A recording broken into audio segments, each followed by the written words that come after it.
were a lot of aspects to Roy Keane.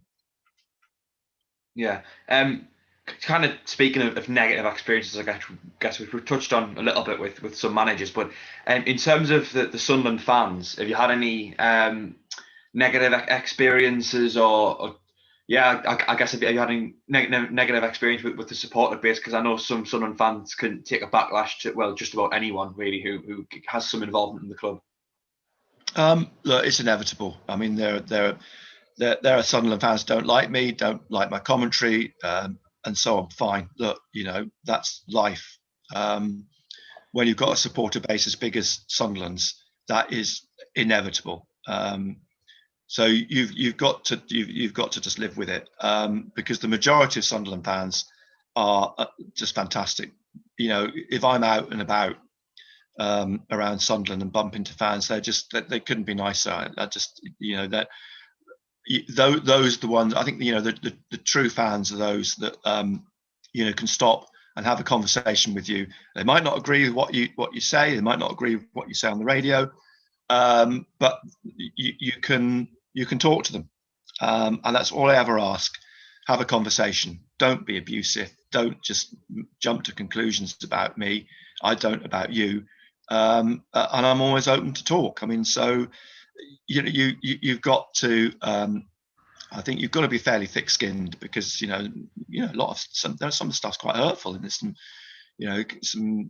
some quite horrible stuff written and said, and I try not to delve too much into that. I think you can allow yourself to sort of wallow in the negativity sometimes, which is bad. I think you've got to sideline that. You've got to push that to one side and concentrate on the positives. And for all that Sunderland have been through over the last decades, really, isn't it? But certainly the last 3 or 4 years, you've got to constantly strive for the positives, because if you don't, I think in the end you become negative yourself. And I'm not a negative person. I mean, I'm still fairly positive about the future. I think these things are cyclical. I think Sunderland will come back. I think if you look at clubs like Leeds, Sheffield United, Sheffield Wednesday, Nottingham Forest, so on and so on, these clubs bounce back. They're too big not to bounce back. And for whatever doldrums, whatever trough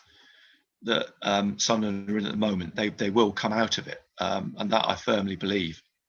So I think you've got to be positive in that respect. But the fans, I mean, what they've been through at Sunderland, and bearing in mind how much this football club is, it's at the centre of everybody's lives around Wearside and County Durham and so on. It's a massive part of people's lives, and you have to be very mindful of that. I think when covering the football club, you've got to respect that whatever you think about an incident or a situation, or that when someone has an opinion about it, it's a very, very valid opinion, because the football club is so important to them.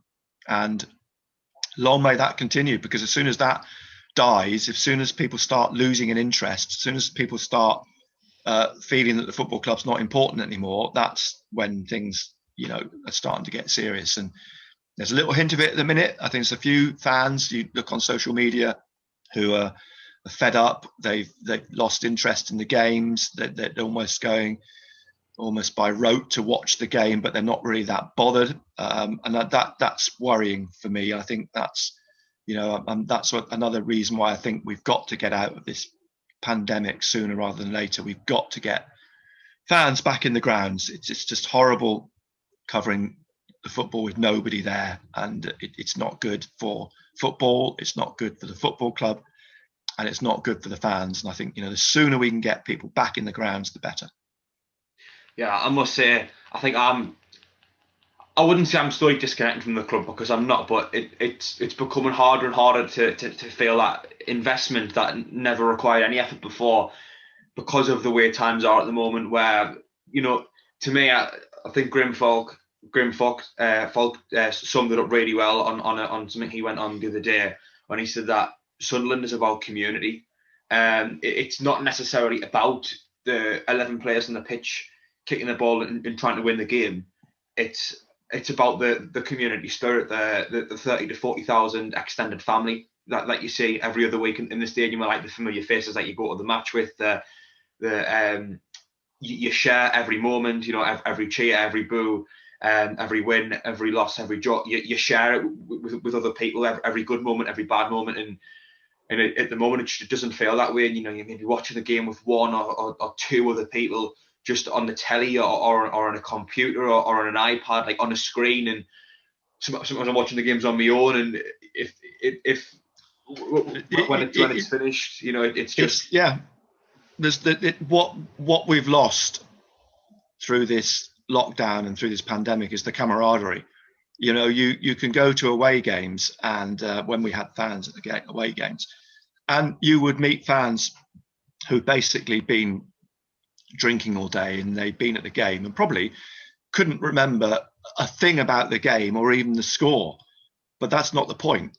The point was they were all together for the whole day.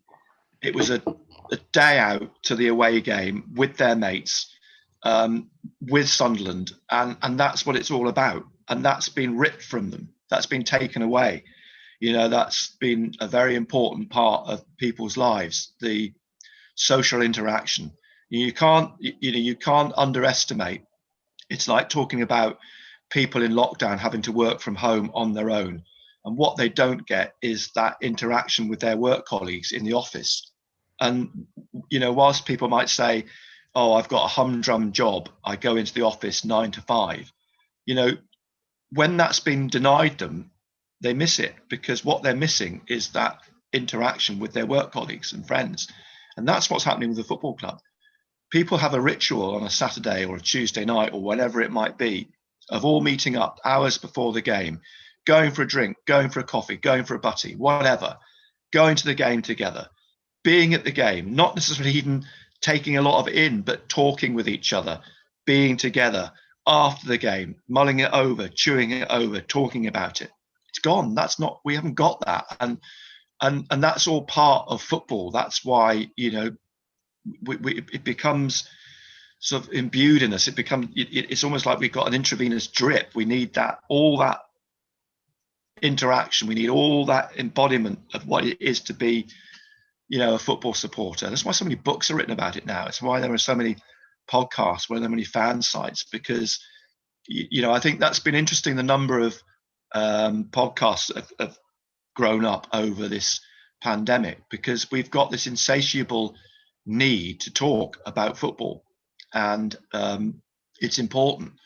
And as I come back to that, it's absolutely critical that we get people back into that routine again and get back to how it was, because it's such a big part of everybody's lives. And certainly, areas like Sunderland, and there'll be other clubs across the country that, that are going through the same. I mean, I'm not just going to single out Sunderland necessarily as being unique, because I don't think they necessarily are, but they are unique in a number of ways. But I'm talking generally about football and how it affects people. But that is, it's Sunderland. It's a remarkable football club. I mean, I've been honoured to sort of, I see my role. It's much like I think Niall Quinn said once, isn't he? As chairman or whatever. I think even Ellis Short said it. He's a custodian. We're custodians. It's not our football club. It's not my football club. It's not Benno's football club. It's our football club. It's everybody's football club, and it's beholden upon us to keep it going, to keep the flame alive. And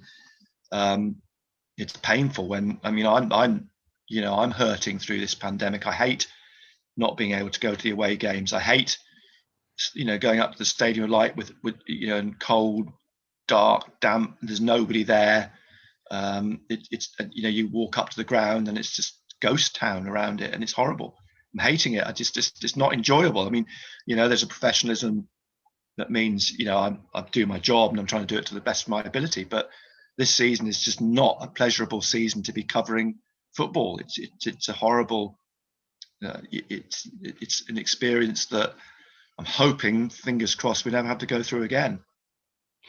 Yeah, there's something really special thinking about away games, which you kind of touched on, where you're getting up early in the morning normally, sometimes before the sun's even up, and you're meeting the people who you're going to spend the entire day with, and you're with them for the entire day. You go down on the coach and you have a good bit of fun on the coach, and you are a bit tired in that, but the excitement just overrides that, and you get in the pub before the game or whatever, and I guess I remember one thing that really stands out about one of my very first away games was I remember where we pulled up at the services, and there was about four different coaches all came from Sunderland.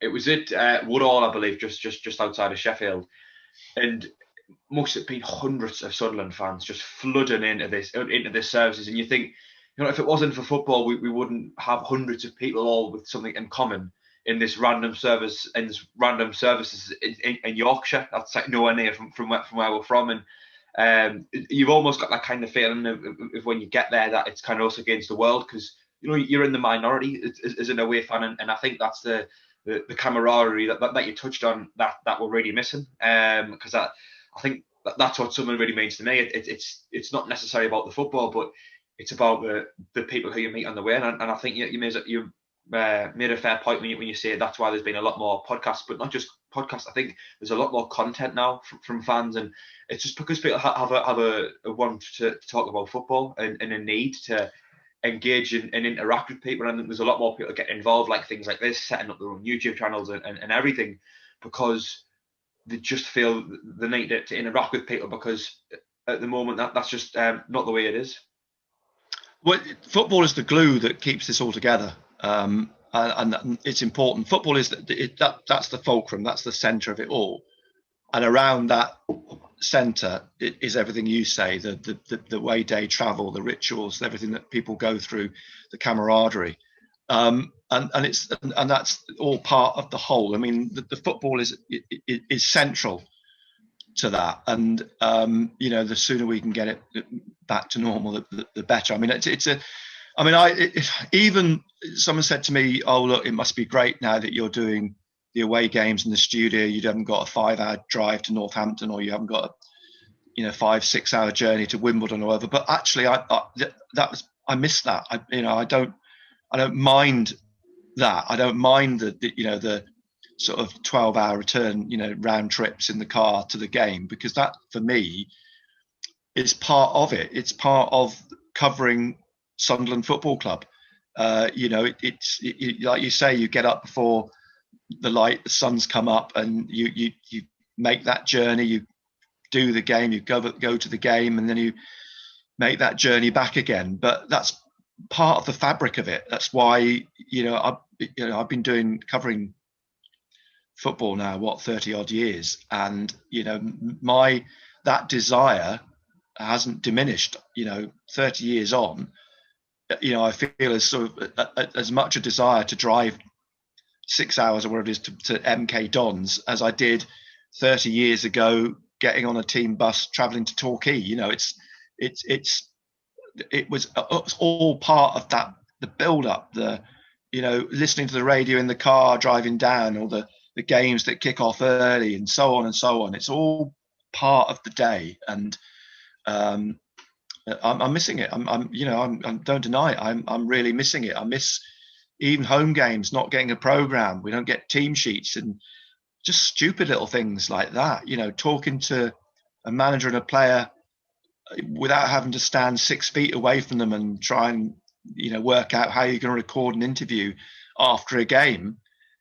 It's just not right, and it's painful, and so I'm itching for it to get back, to how it was, and if I'm feeling like that, God, heaven knows what the fans are feeling. Who are denied even being able to go in and see a game. It's so I've got to be mindful of that privilege that I've got as well. I completely empathise with fans at the minute, and I just hope that those fans that are starting to lose a bit of faith and lose a bit of interest can just cling on, and because we will come back, and it's critical that those fans come back as well. Yeah. It's a scenario that happened recently. Obviously, I know yourself had your positive test, and we had an outbreak in the squad where I believe it was 13 or 14 players and tested positive. I know Gooch tested positive last week, being asymptomatic. But one thing I would love to get your opinion on was, should the games that we've had in recent weeks have really gone ahead? I know that the rate of transmission, whatever, is being thought about, and clearly that's not an issue, but rather the players' fitness. In your opinion, do you think the players should have been allowed a bit more time as opposed to about half a week-ish of training that they had, I think, at most, before they came back to playing, when we know the effect that it can have on some people's respiratory system? I think we've got to look at the wider picture this season. I think we've got to accept that this season is an exception.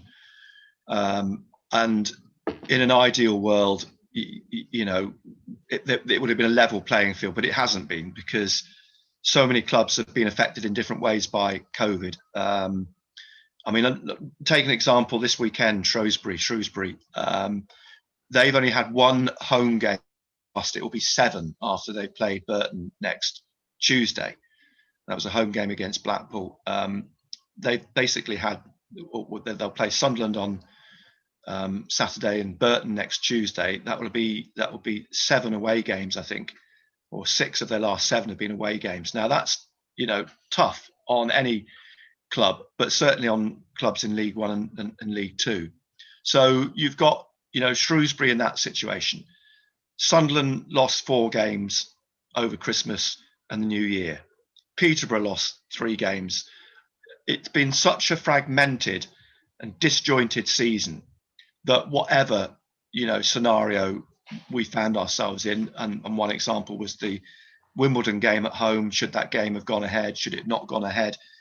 To me, it's academic, because come the end of the season, if we get to the end of the season, the table is going to be so skewed because of clubs that have had problems throughout the season to get over, and no problem's been the same. Every club's had a different sort of hurdle to jump over, if you like. That history will just show us a table. It will show us 3 clubs promoted, 4 clubs relegated. We've just got to accept that this season was abnormal, and whatever happens with the pandemic in the next month or 2, the season from start to finish has not been normal. And I think whatever decisions are made, I think the critical thing is to get to the end of the season, get the 46 games played. We can chew over it, whether it's fair or not, and that will be a talking point, and fair enough, as it was last season with Wycombe being promoted on the points per game average.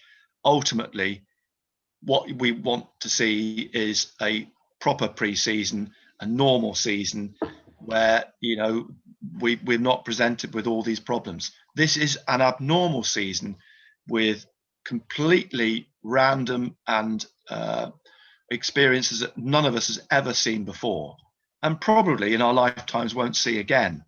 And I think we've just got to accept that the biggest thing at the moment is just keep getting the games played, whether you've got a fully fit squad or a not fully fit squad, or I think the key is just keep playing, and get to the 46 game mark. Yeah, I think it's crucial. It really irritated me last season that the season finished. And one thing I would have said is, a lot of people said, well, it's not safe, in mid-season, and that's fair enough. But then I don't think it was right to start the season before finishing last season. And if it was safe and all right to begin this season in September or August, whenever it was, I couldn't see why we couldn't have ended this last season first, played out the remaining. I think it was only 8 games. I think most teams had left. Yeah. And then started this season. I think that would have made a lot more sense, because you see a team like Wycombe, who are now in the Championship, this argument's been done to death, but they managed to get promoted on points per game despite being in 9th position, I think, at the point of the season end, and a team like ourselves, who we dropped out of the playoffs despite being in the playoff spot. And I think, in my opinion, we probably had the best running till the end of the season out of the entire top 8. Really, it was the kind of top 8, top 9 that were challenging for automatic spots and playoff spots. So I thought, as much as you can go for points per game, I do think we probably had a harder fixture list previously up to that point than the likes of Wycombe. And you've also got to consider that teams have different form levels. I mean, it was evident last season more than ever so, where we kind of started off okay, then things dipped, then they got even worse, and then they went fantastic, and then they kind of plateaued a bit and found a level. And what to say that story wasn't over and that we weren't going to have another peak in form. So definitely, it's that really infuriated me. But I guess I think you're right in saying that it's crucial to get to game 46. And yeah, I think I agree with you that I think there was the Football League was sort of short-sighted. I think they could have easily accommodated those final 8-9 games of the season. They could have easily started this season even later than we started in September. And if they had a bit of sort of bravery about them, they'd have scrapped the Papa John's Football League trophy this 100%. Season. They would have looked at sort of the fixtures in terms of where the cups would have been played. They could have played the extra league fixtures. It's not incumbent upon leagues 1 and 2 to finish the season in May because of the Euros, because the number of players involved in the European Championships at League 1 and League 2 level is so small, it's not going to detrimentally affect any club, any squad. So it could easily have been extended into sort of late May, June, and still allow clubs 6 weeks off. And even if the following season, next year, started late again in September, it can still be, the 46 games, etc., can all still be accommodated, and we'd have had proper closure on last season. So I think, I think the Football League panicked. I think there was no real clear strategy or thinking about the way forward. But I think if they, sat back and looked at it in the round, that season could have been finished. The protocols were all in place. They knew they could do it, but they sort of ran away from making that decision, which is a great shame. And it's it's left the blot. Last season has a blot. It's got an asterisk beside it, and we don't want that this season. We don't want another season with an asterisk beside it, which is again why I think it's important. It's incumbent upon the integrity of the competition for it to finish. Yeah, definitely. Moving away slightly from that, a question I really want to ask it is, obviously the current owners of the club, Stuart Donald and Charlie Methven, who were very kind of open and transparent, I think, when they first came into the club, and that's dipped off. But what's your relationship with them like now? I don't have any relationship with them really. I haven't spoken to Charlie Methven in months. I mean, I'm sort of 6-7 months. The last I saw of Stuart was when he was here for the fans meeting back in whenever that was, before the lockdown. So they've kept very much a distance in that sense, and I haven't got a relationship with either of them really. I mean, I didn't necessarily fall out with them. I think Charlie's got an agenda which didn't necessarily sort of chime with mine or the BBC's, but Stuart I've not got an issue with, but we just don't have any contact. I mean, Stuart, as a person, I actually find him quite personable. I just think he, I think for want of a better word, blunders around. I think that's part of the problem. He's a bit of a blunderer, which he'd probably admit himself. But I don't think he's, I hear all these, the talk of him being a charlatan and Machiavellian, you name it, whatever adjectives you can come up with. I don't think he's that at all. I've got some close friends in Oxfordshire and colleagues in Oxfordshire who've dealt with him over the years. Basically, when you hear about him and his family and what he's built, and he inherited the insurance business, for example, and I just think that in a way is an illustration of he fell into insurance almost by mistake because he'd inherited it from his dad, and I think he's probably blundered through that as well as he blundered it through his ownership of Eastleigh. I just think it's he's, as I say, he's almost a Dickensian figure. You could see Stuart popping up in a Dickens novel, and being a Mr. Pickwick or something, because he's just that sort of character. And I don't think he in any way is malevolent or has, I think at heart he's a good guy. I mean, I'm sort of less charitable about Charlie Methven, but they are chalk and cheese. But the time is I said a year ago it's the time to move on now. When it's the time to pass it on, and I'm sure we're going to see Louis Dreyfus in charge soon, and we've already seen the sort of the fledgling sort of seeds of that with Christian Speakman, Lee Johnson, Steve Davison now as the chief operating officer, etc., etc. So we're starting to see the seeds of that takeover happening. But as I say, that's part of this cycle. I think it's a cyclical thing. Owners come, owners go. We go through pain, and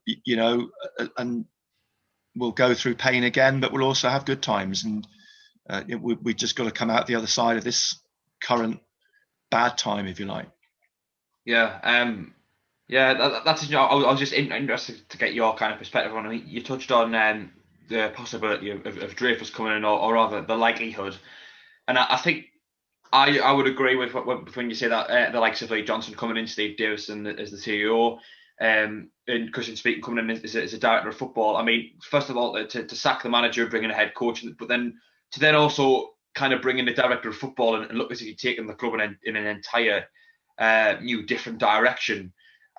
For me, I don't think you would do that if you weren't about to sell the football club to someone else and they're pulling the strings. But it's been nearly a month now since the club announced that a deal had been agreed, and it was down to the EFL to pass the checks, which was on Christmas Eve, and we expected Dreyfus to officially become the owner. I think the club said sometime in either early or mid-January. I would argue we're getting into late January now, really. What do you think is causing the hold up of the EFL checks being passed? I've absolutely no idea, because I don't know. I don't know what they do. I don't know how they operate. I don't know what checks they do. I don't know, what gets in the way or what doesn't get in the way. Administratively, I don't know how these things work. The EFL won't make any comment on it. I think we've just got to be patient. I mean, one thing that have learned over the last year is patience, and I think in the current situation, we've just got to keep our fingers crossed. I mean, I've heard nothing to suggest it's not happening. There's been nothing I've heard from behind the scenes that this isn't going to happen, and so I remain sort of fairly optimistic and sanguine that it will. So I just think we can holler and scream and shout at me, shout at whoever, and demand answers. But look, we can't give you those answers because we don't know. But the club is clearly, something is happening. It's moving in another direction. And, I think my priority at the minute is I think you've got to get things right on the pitch. I think it's well and good screaming about, where's the new owner, where's this, where's that.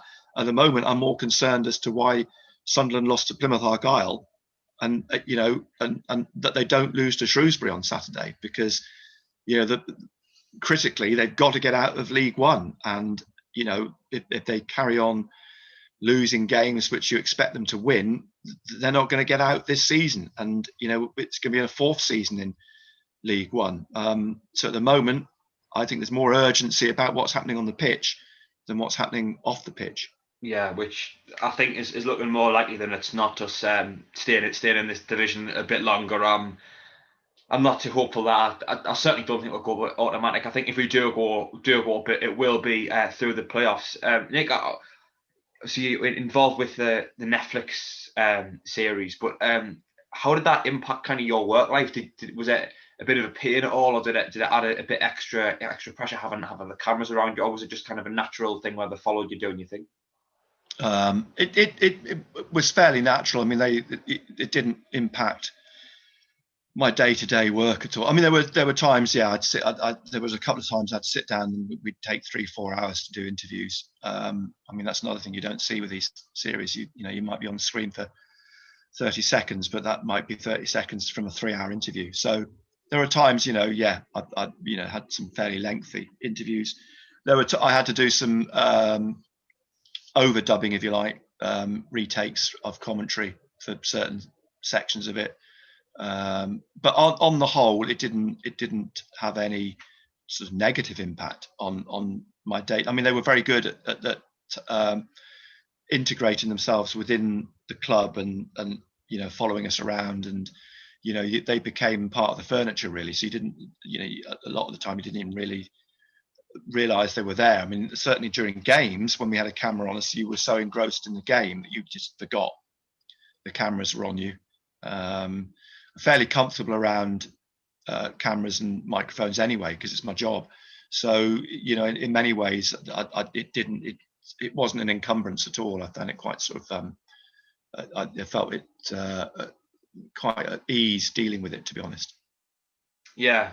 From your perspective, did it impact the squad as much? Because I think Chris Coleman might have touched on it in an interview, I think, where he said that might have been for the local report actually, where I think he might have expressed a bit of a distaste towards the cameras being there all the time. Do you think it had much of a negative impact any impact on the squad, where maybe they couldn't just quite crack on and train and have meetings as they normally would? Possibly. I mean, but I think we're in a time now, if you like, where it's almost unusual not to have cameras in a football club, because all the Premier League clubs seem to be doing it. A few of the lower league clubs have been in some shape or form doing it. Even, on a smaller scale now, clubs own media teams. They're filming all the time. I mean, look at Sunderland. I mean, every home game, every away game, they're followed by a camera for the club website. So I think it's a bit disingenuous sometimes for managers or players to say, oh, well, we had cameras following us around, because they have anyway, because their own clubs have been doing it for the last 4 or 5 years. Ever since club websites become digital, every football club has got a digital team. So I think it's a bit of an excuse, a bit of a red herring to try and blame things on TV crews or TV cameras, because it's part and parcel of the modern game.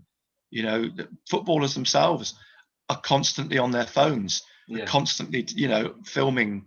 So I think to try and blame, a TV crew for their misfortunes, or I think that I'd have a few misgivings about that. I think it's an excuse. I think it's a fairly lame excuse, actually, because we live in the modern world. We live in a digital world, and I think people have got to accept that.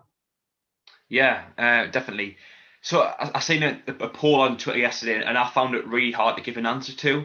And it was who takes responsibility for us not being promoted in League One since we got relegated. And I think the 4 options were Stuart Donald, Jack Ross, Phil Parkinson, and other players. Now I think I ended up clicking Jack Ross, but to be honest with you, I couldn't possibly pick just one out of those 4. Well, that's it. That's the nail on the head. It's a combination of all 4. I think it's a little bit glib to say, right, it's one thing, because it's not. It's a combination of all those things.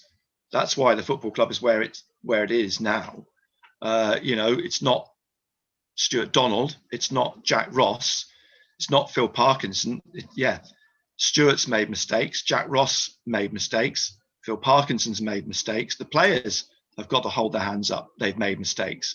You've got to. It's part of the whole. I mean, it's not one thing.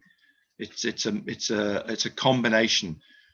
All these things have collided over the last couple of years. It's been a horrible collision of calamities. Ultimately it comes from the top, as these things always do, and they filter down to the bottom. But we know there's been a problem at Sunderland Football Club at the top, as there has been for over a decade. I mean, it didn't start with Stuart Donald. We know the problems that Ellis Short had at the top. And before that, the Drummondville Consortium. Before that, Bob Murray. They've all would at some point hold their hand up and say, I got that wrong. There are a lot of things they got right, but at the moment, what the football club is paying for is the mistakes made over the sort of 10 years in the Premier League when there was no direction, when the owner took his eye off the ball, and that has the consequences of that have been dire. And now you've got to look back at history and say, right, where were the mistakes? What were the mistakes? And make sure that when you rebuild the structure, the infrastructure of the football club, you protect yourselves from making those mistakes again. Yeah, as I do agree with you on that. You can't pinpoint the blame on one person. I think the option I was least inclined to pick, funnily enough, would have been the players. For myself, I think there's certain things Stuart Donald's done where if it had been done, Jack Ross in the first season, where there's just certain things, I think, fundamental errors that if they'd just been corrected earlier on, then we would have been out of League One long ago. If you could put your finger on, and I appreciate it's very difficult, but if you could at all put your finger on one of those four in particular, where maybe most of the responsibility has to go, or is that just impossible because I just wouldn't even want to put my head on the block with that one, because I just think there's, you can look at some minutiae. I mean, you could go back to the playoff final against Charlton, and you could pinpoint maybe a couple of incidents in that game, and Jack Ross you probably criticise Jack Ross for not making a substitution sooner, or you could criticise a player for not cutting out a cross, or a player for not defending the free kick that led to Charlton's winner.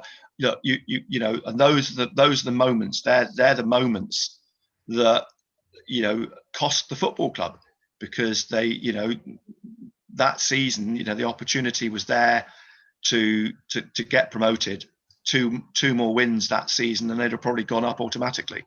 So what do you do? Do you go back to a couple of games and say, well, if that substitution had been made earlier in the game against whoever, would they have won that game? If they hadn't conceded that late equaliser, would they? So you can take it down to that sort of level and look at the minutiae, or you can look at the umbrella picture and say, well, if Stuart Donald hadn't spent $4 million on Will Grigg, if they'd invested that money more wisely in 2 or 3 other players, so on and so on, if they hadn't let Madger go in the January, if they'd brokered some sort of loan agreement for him to come back for the rest of the season, and so on, we wouldn't be having this conversation about Sunderland still being in League One. So, I think that it's a bigger picture. I think it's a bit to sort of start singling out individuals to try and pinpoint the blame on those individuals. I just think it's unfair. I think it's a fruitless exercise for me. Fair enough. I couldn't have pinpointed one who I think one who it was all of their responsibility. As I say, I think I would have went with Jack Ross overall, but the difference between the 4 options was minimal, really. If anything. A few kind of quick fire questions here. So excluding your personal relationship and the work you've had to do with interviewing them, your favourite player from Sunderland since you've came to the area? I always go back to Bola's Endon. I think I've got a lot of players who I got on well with and liked a lot. But if I had to single one out, I think it would be Bolo. Absolutely was like Roy Keane was a delight as a manager to interview. Bolo was always a delight to interview. And subsequently, after he left, if I bumped into him a couple of times, and he's always been absolutely charming. He's always come across for a conversation, a chat, and to say hello. And Bolo would be sort of top of my list. Yeah, your best memory of reporting for the club? There've been a lot of good memories, but I think ultimately, you want to go to cup finals, you want to go to Wembley, you want to win things, and I think going to Wembley in the League Cup final against Manchester City was a fantastic day out, and even now I don't think in any shape or form did Sunderland disgrace themselves. In fact, when you look at the Manchester City team and you look how they've dominated the League Cup over the last sort of 7 or 8 years, I think that was Sunderland can hold their heads high for for their performance that day, for the day out, for the fans. That was in many ways a pinnacle, because, as we say, we want to win silverware. We want to go to Wembley and win things. You want to be a success in that sense. But over the years, there've been lots of the derbies, the winning the Championship or Division 1 back in the day with Mick McCarthy, then winning it again with Roy Keane. There have been a lot of ups. 3-0 win at Chelsea with Steve Bruce. There have been a lot of good days. I know there's been more bad days, but there have been some good, and there's been a lot to be proud of. Yeah, I would assume Wembley will be the best ground, but the best and worst ground you've been at while reporting for Sunderland. Well, most Premier League grounds are obviously fantastic. I mean, I think Anfield, the rebuilding of Anfield's been, they've done a terrific job there. I mean, when you go into the main stand now at Anfield, the interior and what they've done inside the stand is fantastic. I mean, it's if you want to look at a club that's got heritage and they've embraced that heritage and it's built into the football club, then Anfield is the place to go. It's a terrific stadium now, and as I say, what they have achieved with the rebuilding of the main stand, especially, is remarkable. It's well worth seeing. Now, I've not seen, and obviously not been to the new Tottenham Stadium, but everyone I know who's been there says that is spectacular as well. It might be a few years before I get there at all. Worst ground. There have been a few over the years. I remember Hereford United back in the day was not the greatest. Northampton's old ground, the county ground, was a bit ramshackle. Scunthorpe it's just soulless. It's just a utilitarian concrete and steel carbuncle, if you like. It's a funny so many of the newer grounds are. It's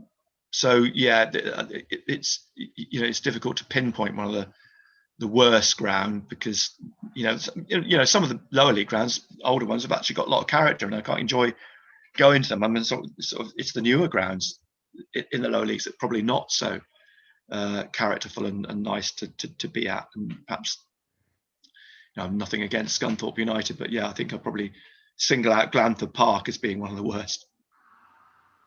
Yeah, I've been there myself. I think utilitarian is definitely the word I would describe. Functional, maybe. Functional. Yeah. So obviously you've been commenting for a long time over Sunderland, and previously in Newcastle and Carlisle, and done work before that. But how much longer do you see yourself reporting on the club, and what's next for you after that? Well, we've got another 3 years contract, so as long as I stay fit and well, another 3 years at least. But it's always to an extent dependent upon the contract, the broadcast contract. I always look at it in 3 year chunks. We've got another 3 years now, or 2 more years after this season. So that's as far as I look. I mean, after that, fingers crossed, we get another 3 year deal. And after that, I'm approaching retirement anyway. So, there's a finite end to my sort of career as Sunderland commentator, in the sense that BBC might insist that, at 65, 67, or whatever it is, I have to give it up. But then, it might be prolonged if they want me to continue as a freelance. But certainly there's another 2 years in the tank at the moment. Yeah. Nick, thanks for coming on. It's been a pleasure. No problem at all. Enjoyed it. Thank you. Thank you.